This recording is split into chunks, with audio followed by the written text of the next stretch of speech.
What's up, JR Business? Welcome back to the channel. So we are finally home from our epic Western road trip through Montana, Wyoming, the Dakotas, Idaho. What a crazy adventure that was. So much fun, so many memories. And if you haven't seen the JR Garage video talking all about that yet in the vlog from all those days, then go check it out now. I will say it turned out really, really well.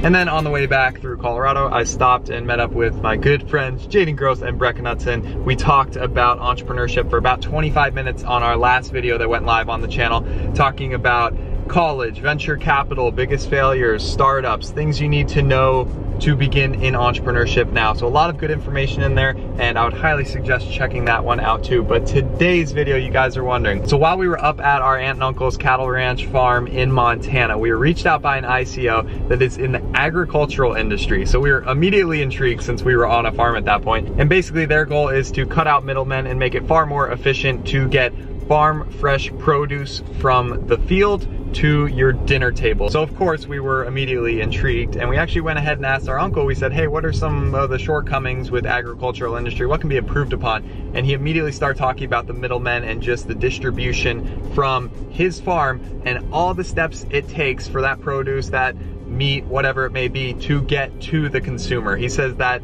is very inefficient and there's ways to improve on that. So he was intrigued too. So anyway, it was a crazy coincidence that they reached out to us while we were on the ranch. So we thought it would be the perfect opportunity to make a video. Christian's actually recording it right now and on the computer, getting you guys more in-depth information about this ICO. So I really hope you guys enjoy this one. Be sure to subscribe if you're new. Drop a comment down below what you think of this one. I'd really like to hear your thoughts at the end of this video. So I hope you guys enjoy. And Christian, take it away. Hey everyone, I hope you enjoyed that introduction into the industry that eHarvestHub is going after. So I think it probably showed through my interest in what eHarvestHub has going on here and the industry that they're going after and the way that they plan on tackling it and their goals that they hope to achieve. I think we'll be able to give you guys a really good, unique, original thoughts of our own on the project, questions that we have about it, and kind of topics to definitely bring up with you guys. So hope you enjoy this sponsored review. So they just launched their pre-sale ICO maybe about a week ago, and it has about a week left. So there's still a good bonus level. I think it's at like a 15% bonus, but they've raised a good portion already because they're a good ways toward their soft cap, and they still have another month or more worth of main sale to get there and beyond. So I think that that's all looking good, and there you can see the bonuses.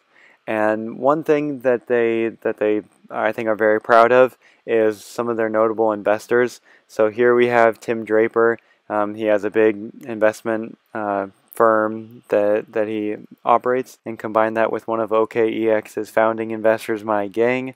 I think they have the some initial funding to really get off the ground, and it seems like they've already put it to good use, because the purpose was to build out their technology, and we'll see as we actually just in the videos below here, you can see all the different kind of sides of what brings this business together and makes this whole marketplace possible, because of course this is a big task. This is getting farmers together with shippers and haulers and together with retail stores. Combining that all, it takes some different back ends to all of it. So in this video here, you can watch about the shippers accepting hauls, and then in this video over here, or over here, you can see just an example of a farmer who's currently using the program, and then the other two are a little more overview. But those videos were very, very helpful to me, and then I think they definitely have their business model down. What is going to allow eHarvestHub to continue to help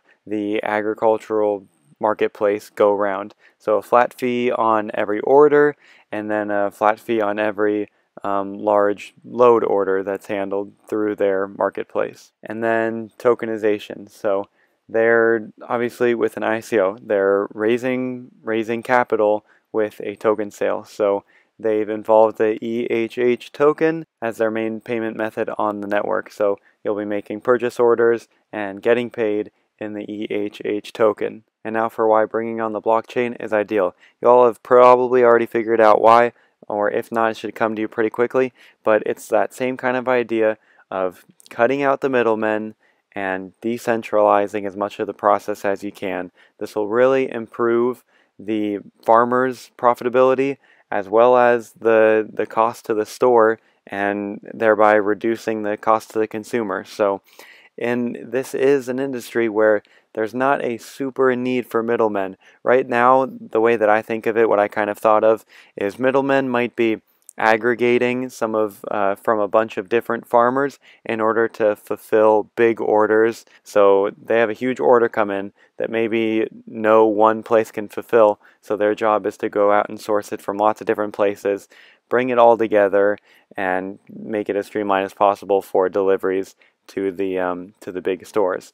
And finally, that beautiful system of smart contracts. Farmers get paid on time, truckers get paid on time, stores get their goods, everybody's happy. And then also, that should remind us of kind of an immutable ledger along the way, should remind us of PharmaTrust, which was working with pharmacies and pharmaceuticals and keeping the ledger to make sure that nothing is counterfeited and reduce fraud in the industry.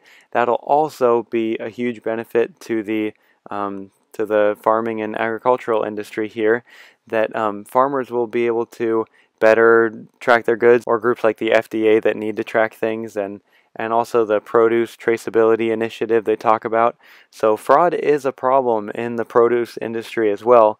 Maybe it's not as profitable as very expensive pharmaceutical drugs, but I bet organic labels have been slapped on a non-organic product, or probably more realistically, that organic farmers can't qualify for that organic label because they don't have the software tracking it, and they're not able to easily prove it, even though it might be some of the most organic. Scrolling down here, we have a graphic trying to visualize how a middleman can somewhat complicate things. But then I have a perhaps interesting question. So some of these maybe medium-sized farmers that have some good, long, ongoing contracts with some of these middlemen brokers to the bigger stores, they might, now having lost these middlemen and being a part of just the bigger marketplace, they might face more competition. We were always talking about the profitability for the small farmers going up, but with the exposure just to these bigger markets.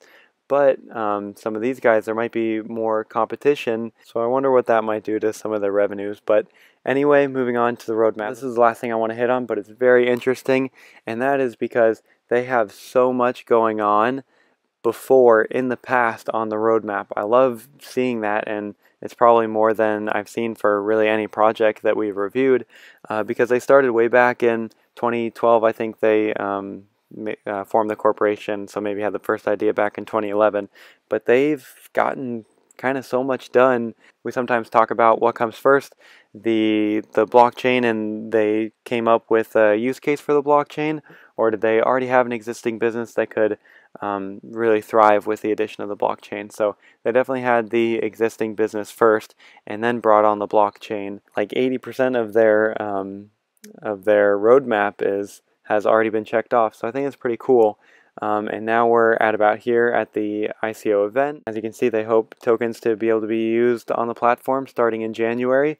But now for some of my closing thoughts. I think that it's a simple idea, but maybe a perfect world. I'm sure the agriculture industry and grocery market is huge, but if they can just take a little piece of this, if they can be maybe a little more boutique, maybe on the organic side of things, really working on that farm to table that's really popular and kind of trendy right now. But then again, they say they have 2,000 farmers users already on it, 30 million in revenue that they'd be doing. So somewhere in the world is perfect, and they're getting fresh farm to table food right now. So that's pretty cool. It seems like it would have to be more local stores, but if a big buyer can use the marketplace, which they should be able to, and wants to go away from sort of the more traditional way of the brokers, then it seems like they definitely can, and it could be more than just local small stores. And lastly, they're going to need big business adoption of cryptocurrency in general,